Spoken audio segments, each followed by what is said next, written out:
Hey guys, OkamiBW here. Once again, I'm going to be talking more about strategy, etc., rather than how the game was going on. Let me talk a little bit about state. First of all, there's three main portions of the map. Well, four main maybe, but three main places where fighting will be going on. That's definitely the giant estate that I'm in right now. There's down off straight away to the right. There's the beach house, where the boat is, and B is in Demolition and Search and Destroy. There's the part where B is in Domination, which I'm sort of looking at right now, where Silent Shooter's looking at. Towards the middle, if you can see, it's to the left of B. People can go there to camp in the top of the house, but it's not too effective because you can just throw easy subtext and kill them.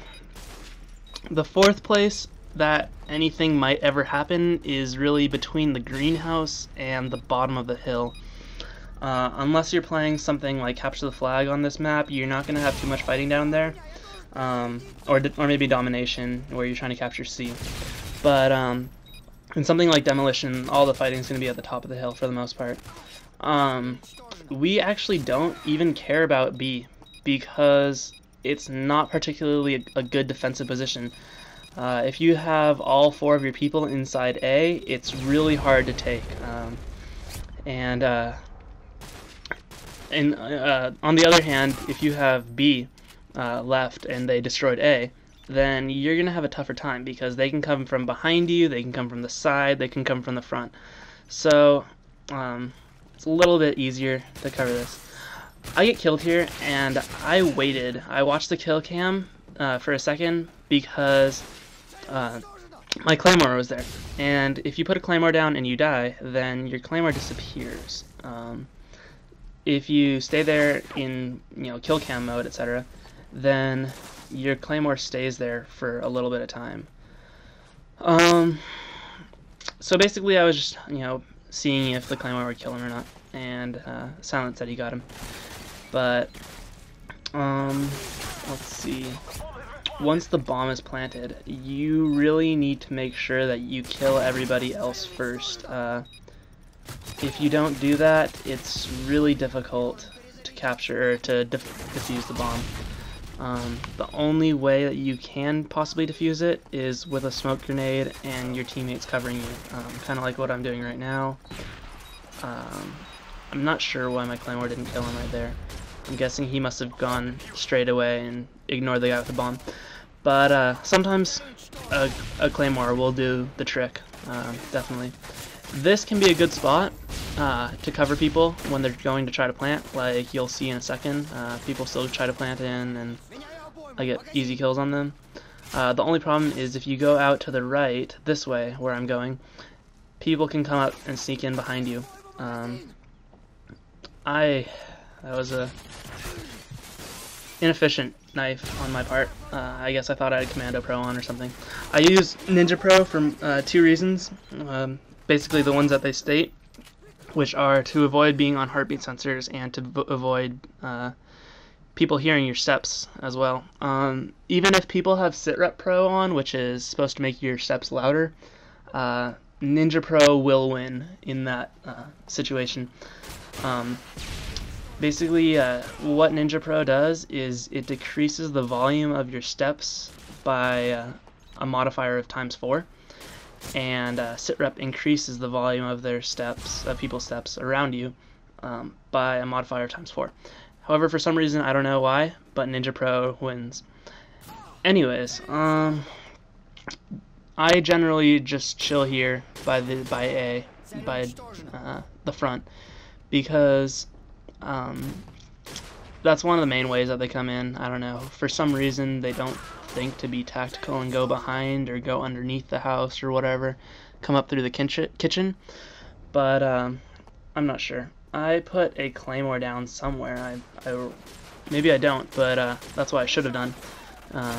Whenever you have a spare Claymore, the best places to put them are possibly where that Claymore is right there. I don't recommend that spot so much.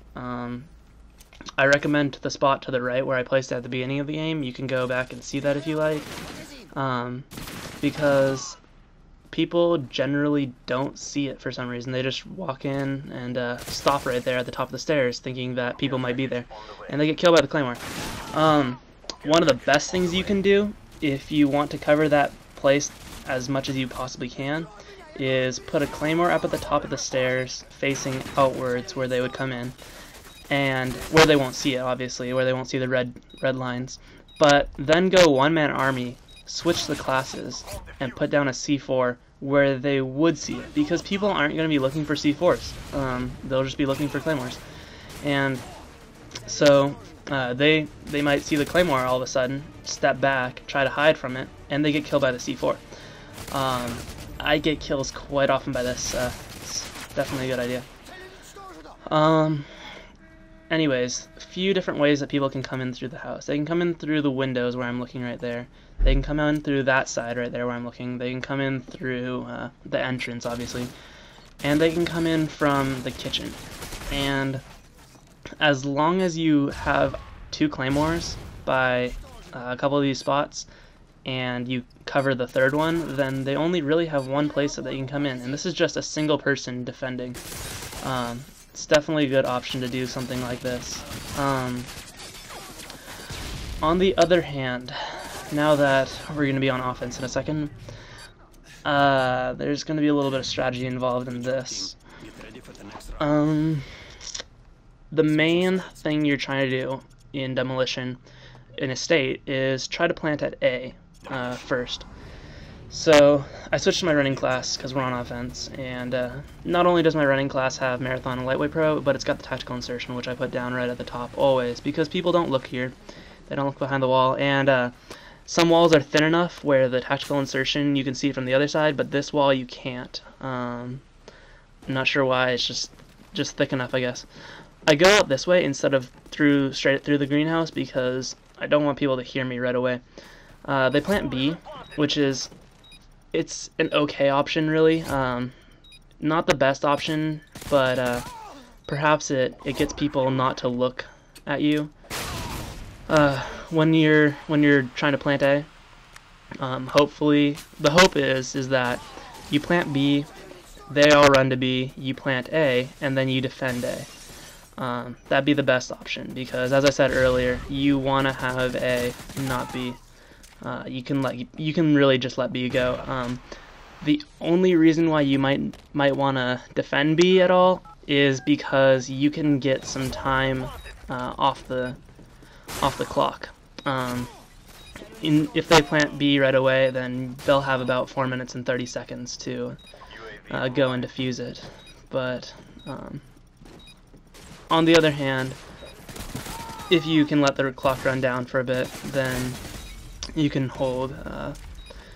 They're only going to have about 3 minutes maybe when they try to plant A, so that's a little bit better, I guess. I don't know. At any rate, you want to have A when you're defending. That's the best option, 100% best option. I believe we get A here or something. Did we mess up? No, we get A. Okay. A, yeah. So that made our lives a whole lot easier. They really can't do anything anymore. It's just not an easy defuse, especially when we have 4 people there plus the Harrier. Once again, for most game types, I'll use cold-blooded. I have cold-blooded on about 5 of my classes because I hate getting killed by kill streaks, and it's just not a fun idea. So I don't know. The only other red perk I might want to use, perk 2, is lightweight, I guess. Maybe hardline if you're trying to go for that kill streak. I could talk about that later, maybe in another video that I actually do it in, but for now, let's just say I would go with cold-blooded for the most part. Anyways, hope that this was a little bit, what's the word, mind-enriching, I guess. Helpful to you guys who are just starting out in the game, who need advice. But anyways, I will see you next time, so peace.